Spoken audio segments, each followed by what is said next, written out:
بسم اللہ الرحمن الرحیم۔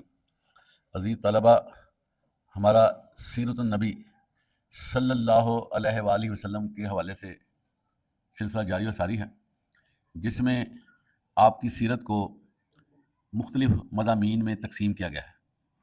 اس سے پہلے ہم نے بات کی تھی امت پر شفقت اور رحمت کے حوالے سے۔ آج ہم بات کریں گے کہ آپ صلی اللہ علیہ وسلم کافروں پر کیسے تھے، غیر مسلموں کے ساتھ آپ کا سلوک کیسے تھا۔ اللہ تعالیٰ نے آپ صلی اللہ علیہ وسلم کو رحمت للعالمین بنا کر بھیجا۔ وما ارسلناک الا رحمت للعالمین، بے شک ہم نے عالموں پر رحمت بنا کر بھیجا۔ اب عزیز طلبہ، عالموں سے یہاں پر کیا مراد ہے؟ عالموں سے مراد ہے کہ جتنی بھی اس کائنات ارض میں مخلوقات ہیں، سب پر اللہ کی رسول رحمت، جس میں غیر مسلم بھی آ جاتے ہیں، جس میں حیوانات بھی آتے ہیں، جس میں جانور بھی آتے ہیں۔ آپ صلی اللہ علیہ وسلم ایک جگہ پر جا رہے تھے، ایک اونٹ آپ کے پاس آیا، وہ بلک رہا تھا، اور اس نے اس طرح کی آواز نکالی کہ اللہ نے آپ کو سمجھا دیا کہ اونٹ کیا کہہ رہا ہے۔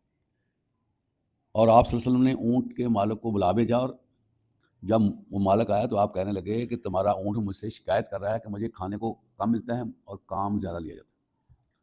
اسی طرح آپ صلی اللہ علیہ وسلم ایک جنگل سے گزر رہے تھے، ایک صحابی کی طرف سے اعلان آ گیا، جانوروں کو، درندوں کو مخاطب کیا گیا کہ تمہارے مابین محمد صلی اللہ علیہ وسلم تشریف لا چکے ہیں، تم یہ ایریا خالی کرو۔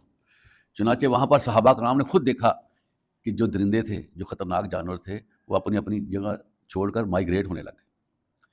تو یہ چیز اللہ نے آپ صلی اللہ علیہ وسلم کو خصوصی طور پر عطا کی تھی، اور جہاں پر جاتے تھے آپ کے وہاں پر اثرات ہوتے تھے۔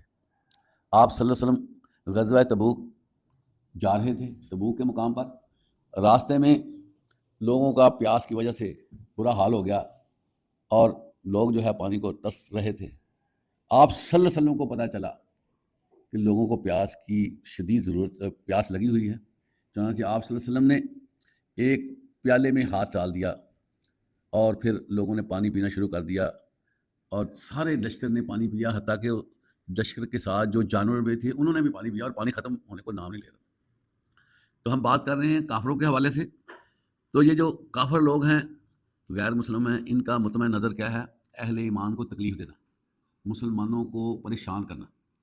وہ لوگ جو آپ صلی اللہ علیہ وسلم کے ساتھی تھے، آپ کے ساتھ کھیلتے بھی رہے، کاروبار بھی کرتے رہے، ہمسائے بھی تھے، ہر حوالے سے تعلق داری تھی، لیکن جب آپ صلی اللہ علیہ وسلم نے لوگوں کو اللہ کے بارے میں دعوت دی، لوگوں کو دین کے بارے میں بتلانا شروع کیا، نتیجہ کیا نکلا؟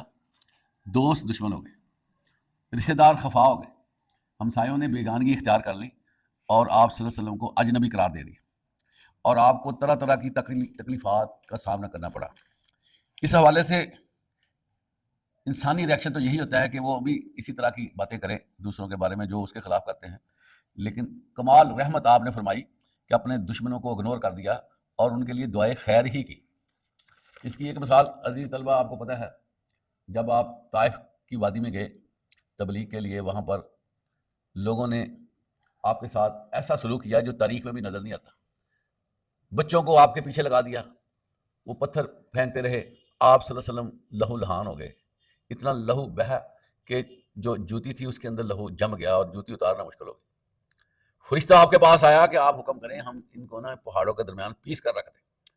آپ نے فرمایا نہیں، ہو سکتا ہے یہ نادان ہوں اور ان کی آنے والی نسل جو ہے وہ مسلمان ہو جائے۔ اسی طرح عزیز طلبہ، مشرکین مکہ آپ کو طرح طرح کی تکلیفیں دیتے رہے۔ 3 سال تک اہل مکہ نے آپ کا بائی کاٹ کیا، آپ کے لیے رسد کے سارے دروازے بند کر دیے، حتیٰ کہ آپ کو چمڑا بھگو کر بھی کھانا پڑا، کھانے کو چیزیں دی تھی، درخت کے پتے کھانے پڑے، اتنی تکلیفیں دی، اور پروپیگنڈا کیا، لوگوں کو خام خواہ غلط فہمی میں ڈالا گیا کہ محمد ایسے ہیں، محمد ایسے ہیں۔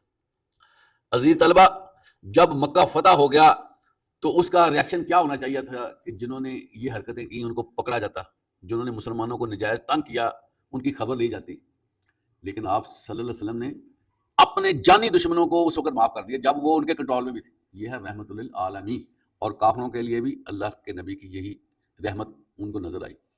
یہ جو شخصیت اللہ نے آپ کی پروان چڑھائی، اس کی وجہ سے غیر مسلم آپ سے متاثر ہوتے تھے۔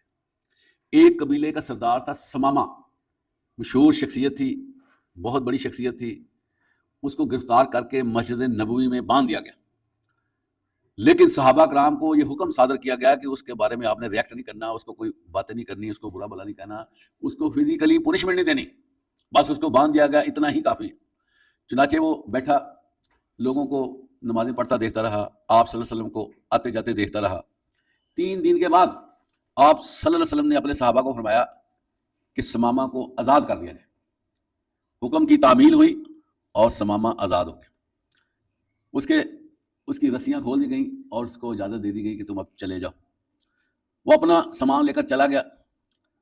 آپ صلی اللہ علیہ وسلم مسجد نبی میں تشریف فرما بیٹھے ہوئے ہیں کہ سمامہ دوبارہ آ گیا اور آ کر کہتا ہے، اے محمد صلی اللہ علیہ وسلم مجھے مسلمان کر لیں۔ آپ صلی اللہ علیہ وسلم خوش ہوئے اور آپ نے اس کو کلمہ پڑھایا اور مسلمان ہو گیا۔ اور بعد میں اس نے جو ریمارکس دیے وہ بڑے سننے والے ہیں۔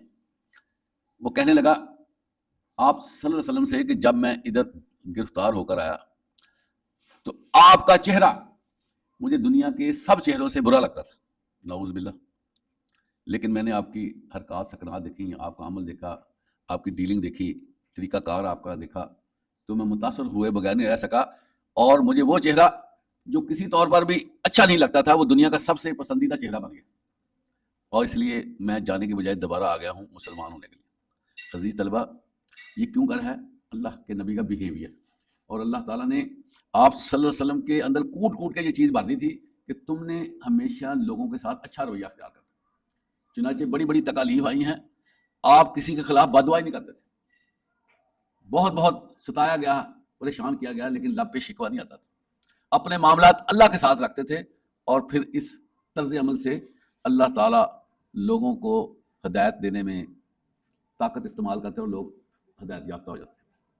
آپ نے سنا ہوگا، دیکھا ہوگا کہ آپ صلی اللہ علیہ وسلم کی جو تربیت تھی، دشمن جو ہوتے تھے وہ آپس میں محبت کرنے لگے۔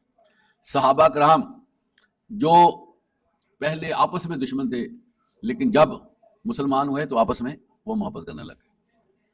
اور ایک اور بڑی اہم بات جو اہل کفر کے ساتھ رکھی گئی، مختلف انبیاء کرام جن کو ان کی امتوں نے تنگ کیا، علاقے کے لوگوں نے تنگ کیا، آخر میں وہ عذاب الہی کا شکار ہو گئے، جیسے حضرت یونس علیہ السلام کی قوم، یا لوط علیہ السلام، نوح علیہ السلام اور دیگر انبیاء، ان کی قوموں کو عذاب کا مزہ چکھنا پڑا۔ لیکن آپ صلی اللہ علیہ وسلم کی رحمت کی وجہ سے وہ کافر جو بڑی ہی زیادہ آپ کی مخالفت کرتے تھے، اللہ تعالیٰ نے ان کو عذاب سے دوچار نہیں کیا۔ اور فرماتے ہیں اللہ تعالیٰ وما کان اللہ لیعذبہم وانت فیہم، اور اللہ تعالیٰ ہرگز ان کو عذاب نازل نہیں کرے گا جب تک آپ ان میں موجود ہوں گے۔ اس سے آپ اندازہ کریں کہ کتنا پیارا نبی اللہ تعالیٰ نے ہمیں جو ہے وہ عطا کیا، اور یہ خوش قسمتی ہے ہم لوگوں کی کہ اتنا محبت کرنے والا اور رحم دل نبی بھیجا گیا۔